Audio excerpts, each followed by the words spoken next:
A poor little girl appears at a rancher's door, trembling and crying that her mother has been beaten and is dying. The giant rancher, known for his rough heart, surprises everyone with his reaction. Friends, before we begin, tell us in the comments from which country you're watching this story. And don't forget to like, share, and subscribe, because what you're about to hear will stay in your heart for a long time. Now, let's begin the story. That night the rancher, a man everyone feared, sat alone by the fire. People called him Giant Joe. He was tall, wide-shouldered, and carried the kind of silence that made others uncomfortable. For years he lived alone on the edge of town. Children were told never to go near his land. Some said he'd once been kind, but life had burned that kindness out of him long ago. When the knock came again, it was soft, trembling, almost afraid to exist. Joe frowned, stood up, and walked slowly toward the door. On the other side stood a tiny girl, her dress torn, her face dirty, her eyes wide with fear. In her trembling hands she clutched something, maybe hope, maybe pain, no one could tell.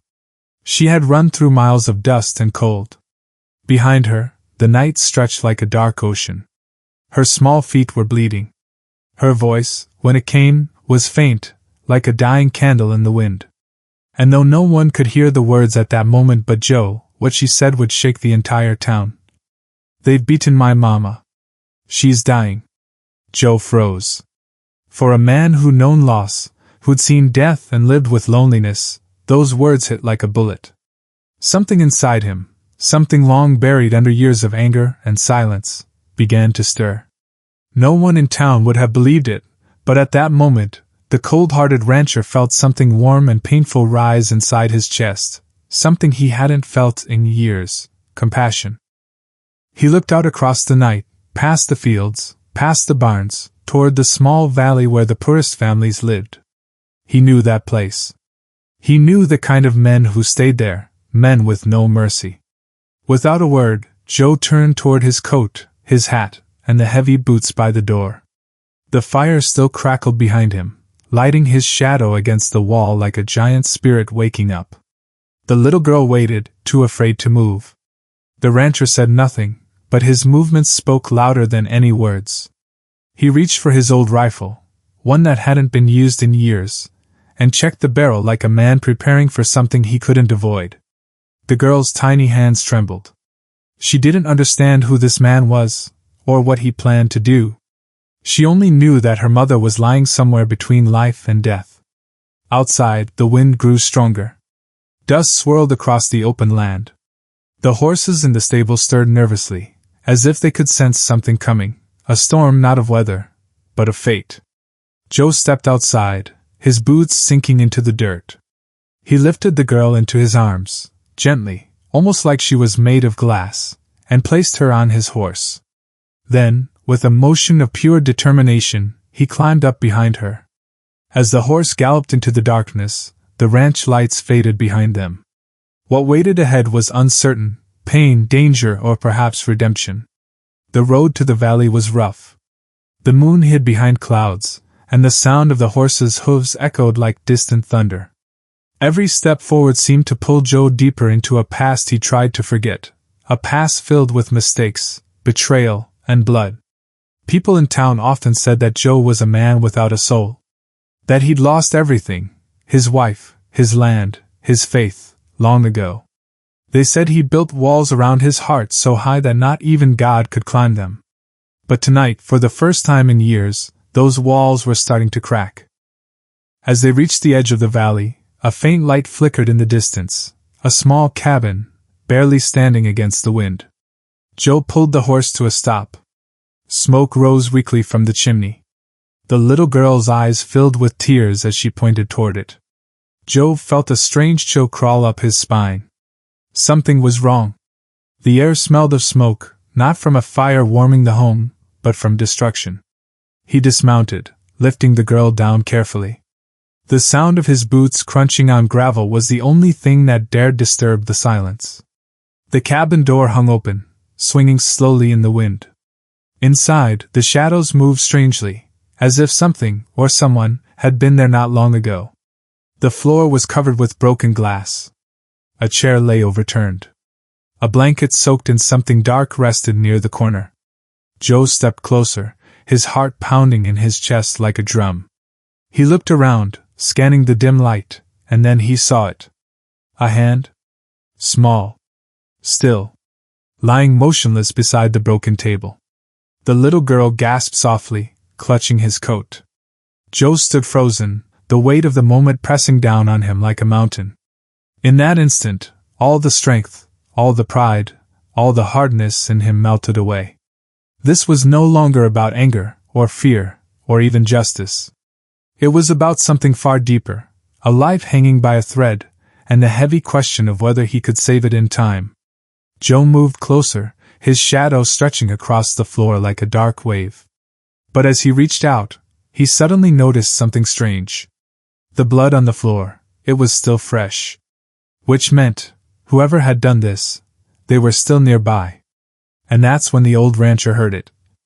The faint creak of a floorboard behind him. The floor creaked again. The sound was small but sharp, cutting through the silence like a knife. Joe froze, every muscle in his body tightening. The air inside the cabin felt heavier now, thick with something unseen, fear. The little girl clung to the edge of his coat, her small body trembling. Joe didn't turn around right away. Instead, he let his eyes move slowly across the room. The smell of smoke and sweat mixed with the faint, metallic scent of blood. The shadows on the walls shifted as if alive. Outside, the wind howled across the valley, rattling the half-broken window. The whole world seemed to hold its breath. Joe turned. In the far corner of the cabin stood a figure, tall, thin, and breathing heavily. The man's face was partly hidden by the darkness, but the glint of a metal pipe in his hand was clear. The rancher took one slow step forward, his boots grinding against the dusty floor. The man stepped back, startled by the sight of Joe's massive frame filling the small cabin doorway. There were no words between them, only the quiet battle of stares, two men locked in a moment that would decide what came next. Joe had been in fights before. He'd seen death up close. But this was different. The little girl behind him, shaking and crying softly, reminded him of a time long ago, when he had a family of his own, a wife who'd loved him deeply, and a baby who never made it past her first year. That memory, buried for so long, came crashing back with all its pain. And it was that pain that gave him strength. The thin man lunged forward with the pipe, swinging wildly. The sound echoed through the cabin, metal striking wood. Joe dodged just in time, grabbed the man's arm, and twisted it hard. The pipe fell to the floor with a loud clang. The struggle was brutal but quick. Joe pushed the man against the wall, his heavy hand gripping the collar of his dirty coat. The man tried to fight back, but Joe's strength was too much. Years of ranch work, lifting, pulling, and surviving had turned him into something solid, something immovable. When it was over, the man fell to the ground, gasping for air. Joe stood over him, chest heaving, his eyes dark with anger. He looked around once more, then back at the floor, at the woman lying near the table. She wasn't dead yet. Her breathing was weak, shallow, but still there. Joe knelt beside her. Her face was bruised and pale. The marks of violence were clear. She looked like she had fought hard before collapsing. Joe placed his rough hand gently against her neck, feeling for a pulse. There was one, faint but there. The little girl knelt beside her mother, tears falling silently down her cheeks. She tried to touch her mother's face, but her hands were shaking too much. Joe looked toward the broken man on the floor. Rage burned inside him, but beneath that rage was something deeper, sadness. He didn't know who this man was or why he had done it. But he knew what had to be done now. He couldn't let this woman die here. The old rancher moved fast. He tore a piece of cloth from his own coat, pressing it against her wounds to stop the bleeding. His hands were rough, but his movements were careful, almost gentle. He lifted her up in his arms like a father carrying a sleeping child. The little girl followed silently, holding the edge of Joe's sleeve as they stepped outside into the freezing night. The wind hit their faces hard. The sky was dark, but in the distance, faint streaks of lightning glowed behind the clouds. A storm was coming. Joe placed the woman carefully on the horse, holding her steady with one arm while the little girl climbed up beside her. Then he mounted behind them, holding both tight as the horse began to move. Each gallop echoed across the empty land like a heartbeat, fast, desperate, alive. Joe's mind raced as they headed toward the nearest town doctor, miles away. He had never cared much for the town or its people, and they had never cared for him. But tonight, none of that mattered. He was riding against time. The road was rough and cold. The rain began to fall, first lightly, then harder. The horse's hooves slipped in the mud, but Joe didn't stop. His coat was soaked, his hat dripping, his breath visible in the freezing air. Still, he kept going. Behind him, the girl clutched her mother tightly, whispering silent prayers only the wind could hear. By the time they reached the edge of town, dawn was breaking. The streets were empty, the lamps flickering out one by one. The doctor's house stood near the old church, a place Joe hadn't been near in over 20 years. He jumped off the horse, carried the woman inside, and laid her on the table. His voice was deep and commanding as he called for help. The doctor, half asleep, came running. Hours passed like minutes. The woman hovered between life and death, her breathing shallow, her body cold. Joe waited outside in the rain, his hat in his hands, his clothes heavy with mud. The little girl sat beside him, quiet and exhausted. She leaned her head on his arm and finally fell asleep. For the first time in years, Joe didn't feel like a monster. He felt like a man again, one who could still do something right. As the first rays of sunlight broke through the clouds, the doctor stepped outside. His face was serious, but his eyes showed a small spark of hope. The woman was alive, barely, but alive. Joe nodded slowly, relief washing over him. He looked down at the sleeping girl beside him and felt something break open inside his heart. He didn't know why he cared so much, but he did. Maybe because saving them meant saving a part of himself he thought was gone forever. But as he looked back toward the valley, where the cabin still stood in ruins, a dark thought crept into his mind. The man he had fought wasn't alone. Joe remembered the sound of other footsteps outside the cabin, faint but real. Whoever had started this, it wasn't over. He turned his eyes toward the horizon. In the distance, smoke was rising again, not from a chimney this time, but from something burning. Something big. The storm that had started with one small knock was far from ending. It was just beginning. The morning sun rose weakly over the plains, its golden light struggling to break through heavy storm clouds. The rain had stopped, but the air still carried the scent of mud, smoke, and something darker, the kind of silence that comes after violence, but before revenge. Joe stood outside the doctor's small house, his coat still soaked, his hat pulled low. Behind him, inside the dimly lit room, the woman lay still on the narrow bed. The doctor had done all he could. The rest was up to time and fate. The little girl hadn't left her mother's side all night. Her tiny hand held the woman's arm like she was afraid it might disappear. Her eyes, though red from crying, were full of something fierce, the will to not lose what little she had left. Joe watched her quietly through the window. For the first time in years, he felt something soft twist inside his chest. The way the girl sat, unmoving, patient, reminded him of his own daughter, the one he lost before she could even walk. He had buried that pain deep beneath years of anger, silence, and whiskey. But now, that same pain had returned, not to destroy him, but to remind him he was still human. The town, small and dusty, had already begun to stir. People whispered in the streets, pointing toward the rancher standing outside the doctor's house. No one had ever seen Joe ride into town, especially not carrying a woman and a child. Rumors spread fast. Some said the rancher had finally gone mad. Others said he had found someone from his past. But none of them knew the truth, that Joe had simply followed the cry of a child and found something worth saving. As the morning light grew brighter, Sheriff Miller rode up on his horse. He was a stout man with tired eyes and a calm voice, one of the few who remembered Joe's better days.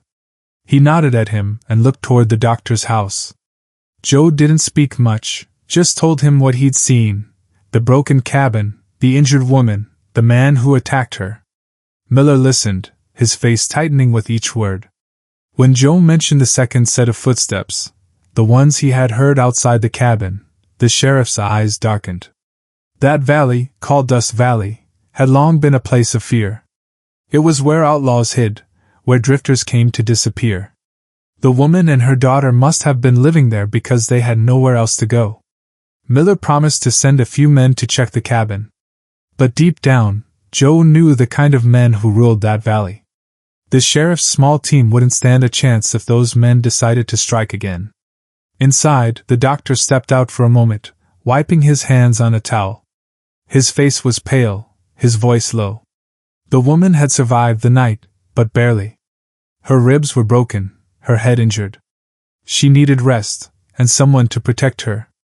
Joe nodded slowly. He didn't need to be asked. That night, he stayed by the door, refusing to leave the little house. The rain started again, gentle but steady. The street lamps flickered, casting long shadows through the fog. The town slept, but Joe did not. His mind replayed everything: the cabin, the blood, the fight. He couldn't shake the thought that whoever attacked them wasn't done. By morning, his fears were confirmed. Sheriff Miller returned, his horse covered in mud, his eyes grim. The cabin had been burned to the ground. The body of the man Joe had fought was gone. There were new tracks leading away, horses, at least 3 of them. Someone had come back. Joe's fists clenched. It was no longer a question of justice. It was survival. That woman and her little girl were targets, and now, so was he. The sheriff advised him to leave town for a while, to stay out of trouble. But Joe wasn't the kind of man who ran. He'd done enough running in his life, from his past, from his pain, from everything that ever mattered. He wasn't about to run again. So that evening, when the doctor left for a few hours, Joe quietly moved the woman and the girl into his own wagon. The girl looked confused, clutching a small wooden doll, the only thing she had left. They rode out of town under the fading light. The road was quiet, except for the sound of the wheels turning through the dirt. The rancher didn't say a word. The girl didn't ask where they were going. Somehow, she trusted him completely. By nightfall, they reached Joe's ranch, a wide stretch of lonely land surrounded by hills. Once, it had been full of life. Cattle grazed, workers laughed, and his wife's flowers grew in the garden. Now, it was quiet, forgotten, covered in dust and memories. Joe carried the woman inside, laying her gently on his own bed. The little girl followed, lighting a small lamp that made the room glow softly. The house felt different that night, warmer, alive again. The ranch that had once been a tomb now breathed with new life. For the next few days, Joe cared for them quietly. He cooked simple meals, changed bandages, and even tried to fix the broken doll the girl carried everywhere. Each day, the woman grew a little stronger, though still weak. The townsfolk began talking again. Some said Joe was protecting strangers. Others said he'd lost his mind. But he didn't care. For the first time in years he had a purpose. But peace doesn't last long in places like Dust Valley. One evening, just as the sun dipped below the hills, Joe noticed something, a trail of smoke rising in the distance. Not from his chimney, but far out near the boundary of his land. He walked outside, his eyes narrowing. The wind carried faint sounds, the neigh of horses, the echo of laughter. Men were coming. He could feel it in his bones. Joe stepped back inside, loading his rifle with calm precision. He placed the girl in the cellar, told her to stay quiet, then turned to look at the woman, still weak, her eyes wide with fear. He didn't need to speak. The look in his eyes said everything. Whatever was coming tonight would decide everything. And as the first sound of hooves thundered across the plain, Joe blew out the lamp, letting the darkness swallow the room. The storm had finally reached his door. The night fell heavy and silent, the kind of silence that comes before chaos. Far across the plains, thunder rolled low and distant. A storm was gathering again, not just in the sky, but in the hearts of men. Joe stood by the window of his ranch house, watching faint shadows move along the ridge. The fire in the hearth burned low, casting long flickering shapes against the wooden walls. The woman lay in bed, pale but awake now, her weak breathing the only sound inside. Outside, the wind carried whispers, the sound of men, of boots, of danger. The rancher had seen it before. Years ago, he'd fought men like these, desperate, cruel, and driven by greed. Dust Valley was full of them. They came at night when the law was asleep, and mercy meant nothing. Joe tightened the strap on his rifle, every movement calm and deliberate. The weight of the gun felt right in his hands, familiar, like an old promise being remembered. He knew what was coming, and he was ready. In the cellar beneath the floor, the little girl sat holding her doll tight. The darkness was cold and heavy, but she didn't cry. She trusted that the giant man above her, the one everyone in town feared, would not let anything happen to her or her mama. Outside, hooves struck the dirt. Voices rose in the distance, harsh, mocking, filled with cruelty. There were at least 5 of them. They didn't bother to hide. They wanted him to hear them coming. They wanted him to be afraid. But Joe wasn't the kind of man who feared anything anymore. He blew out the last lamp, letting the room sink into darkness. Then, with slow steps, he moved toward the door. His boots echoed softly across the floorboards. For a moment, he stood still, the old rancher facing the ghosts of his past, the choices that had led him to this moment. He'd lost everything once because he hadn't fought soon enough. He wasn't about to make that mistake again. The first shot came sudden and sharp, splitting the silence like lightning. The bullet shattered the window beside him, spraying shards of glass across the room. The woman gasped, clutching the blanket. Joe didn't move. He waited. Another shot followed, this time at the door. Then came the laughter. "Cowards!" he muttered under his breath, the words low and bitter, his voice rough from years of silence. He stepped outside. The rain had started again, thin and cold. The ground was slick, the air heavy with the smell of smoke. Across the yard, 5 riders sat on their horses, faces hidden by scarves, guns glinting in the lightning. Joe raised his rifle slowly, his silhouette large and unshaken against the storm. The men hesitated for a second. They hadn't expected the old rancher to face them head-on. The next few seconds happened fast. Joe fired first. One rider dropped, his gun clattering to the dirt.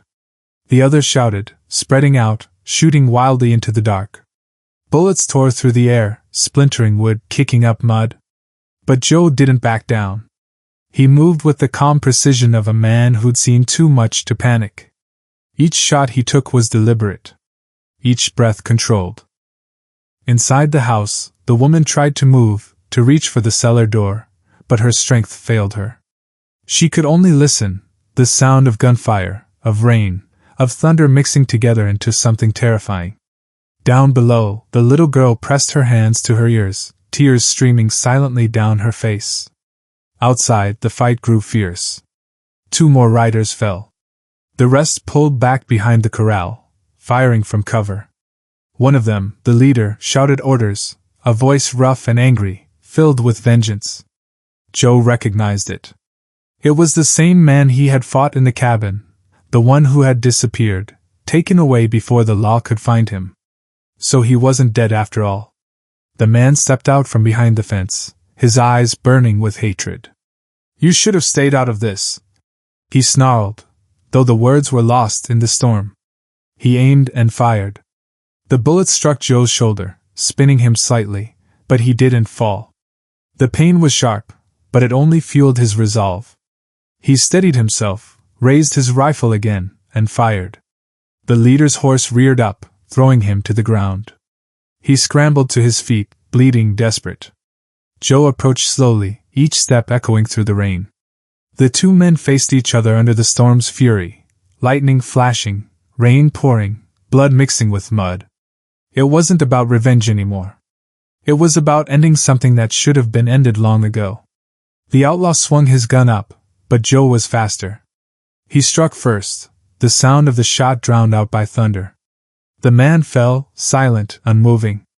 The storm began to ease. The rain slowed to a drizzle. The only sound left was the crackle of distant thunder and the faint cry of the wind through the fences. Joe stood still, his body trembling from exhaustion, his shoulder bleeding badly.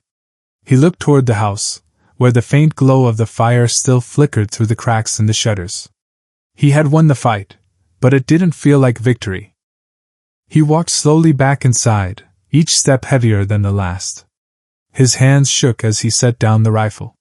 The woman looked at him with wide, frightened eyes, but when she saw the exhaustion on his face, her fear faded. He knelt beside her bed, breathless, his clothes soaked with rain and blood. For a long time neither moved. The only sound was the steady patter of rain on the roof. When he finally spoke, his voice was low and rough, almost a whisper. He told her it was over, that she and the little girl were safe now. But deep down, he knew it wasn't that simple.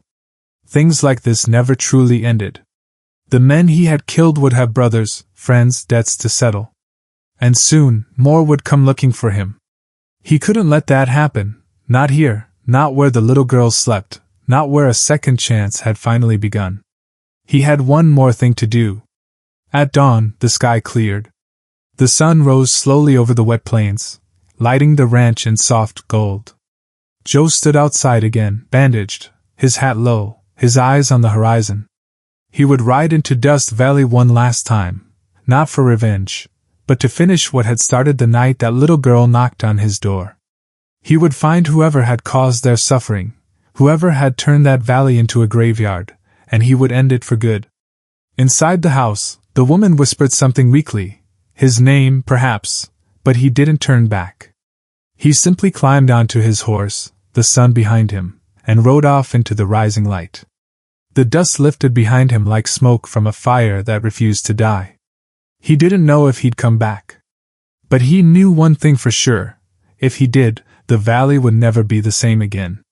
The sun climbed slowly over the wide horizon, casting a pale gold light across the endless plains. The land was quiet again, but the kind of quiet that comes after a storm, heavy, uneasy, waiting for the next breath of fate. Joe rode alone through the open land, his shadow long and steady on the dirt trail. The air was cool, still damp from last night's rain. His shoulder ached beneath the rough bandage, but he didn't stop. Pain didn't matter anymore. What mattered was finishing what he had started. Dust Valley lay ahead, a place most men avoided. The land there was scarred and broken, littered with the remains of old cabins, fallen fences, and burned wagons. It had once been home to hardworking families, but greed and cruelty had turned it into a den of thieves. Now, it was time to end it. Joe knew he couldn't bring peace to everyone, but maybe he could bring justice for one woman and her daughter, and for himself. As he rode, memories from long ago came flooding back. He remembered the fire that had taken his wife and child years before, the night when he had lost everything. He had been away from home, and when he returned, the house was gone. The people responsible were never found. Since then, he had lived like a ghost, alone, bitter, silent. Until that little girl knocked on his door and brought life back to his heart. The road into Dust Valley grew rougher. Crows circled above. The wind carried the faint smell of smoke. He tightened his grip on the reins, his jaw set firm. Soon, he reached what was left of the valley's center, a cluster of old buildings, half burned and falling apart. But one place still stood strong, the saloon. Its windows were covered, but the faint sound of voices came from inside. He dismounted quietly, tied his horse to a post, and walked toward the door. The boards creaked under his boots. He pushed the door open slowly, and the room fell silent. Inside sat 4 men. Their clothes were dirty, their eyes sharp. On the table between them lay money, guns, and bottles. Joe recognized 2 of them, faces he'd seen the night of the attack. For a moment, no one moved. The only sound was the wind pushing through the cracks in the walls. Joe stepped forward, his voice deep and cold. He told them it was over, that they would never hurt another woman, another child, or another soul again. The men laughed at first. But when Joe lifted his rifle and aimed, the laughter stopped. The fight was fast, brutal, and final. The echo of gunfire rolled across the valley like thunder. When it ended, the saloon was quiet again. Smoke rose from the broken lamps. Joe stood in the middle of the room, breathing hard, his rifle still warm. The last of the men tried to crawl toward the door, but Joe stopped him. He told him to leave the valley, to tell anyone who'd ever done such things that this land wasn't theirs anymore. The man staggered out into the sunlight and disappeared over the ridge. Joe looked around at the empty room. For the first time in years he felt peace, not the kind that comes from victory, but the kind that comes from doing what's right. He stepped outside. The wind had calmed, and the valley was quiet. The storm had passed. As he mounted his horse, the sun broke through the clouds, lighting the land in soft gold. Dust Valley looked different now, not cursed, not haunted, but free. Joe turned his horse back toward town. The ride home was long and quiet. Birds flew overhead, the grass swayed gently, and the air smelled clean again. He didn't think about what people would say, or whether they'd ever understand what he'd done. He only thought about the little girl, the one who had been brave enough to knock on a stranger's door.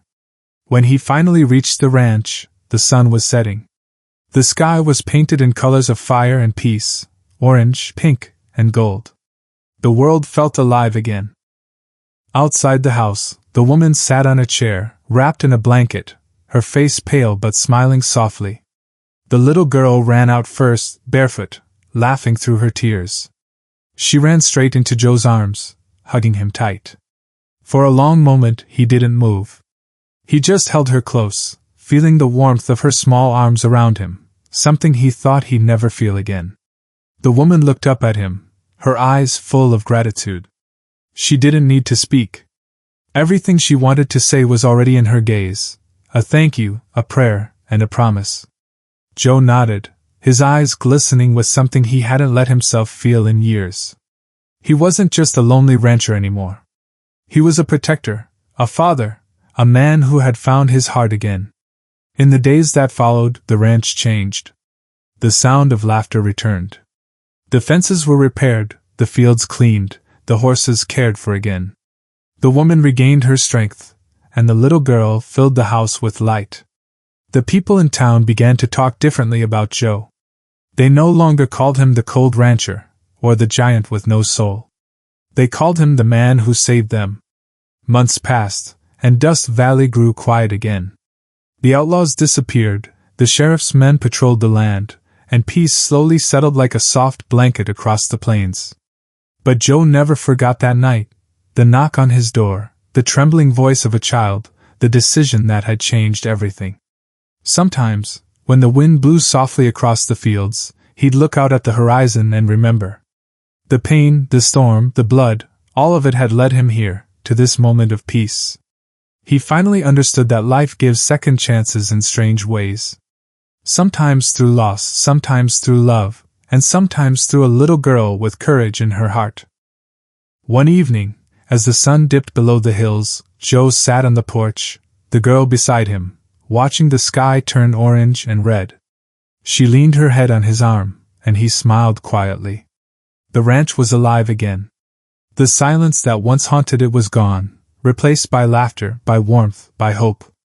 And somewhere deep inside, Joe knew that maybe, just maybe, he had been saved too. The story of the giant rancher spread across the region, the man who faced evil, who protected the innocent, who proved that even the coldest hearts can still be warmed by kindness. He never spoke much about what happened. He didn't need to. The land itself carried the memory. And every time a traveler passed through Dust Valley, they saw something new, not a place of death and fear, but a place reborn by courage and compassion. Because one night, a little girl had knocked on a stranger's door. And a man everyone thought was heartless proved that even the hardest souls can still choose love over hate. And that, dear friends, is the story of how a single knock on a lonely night changed everything.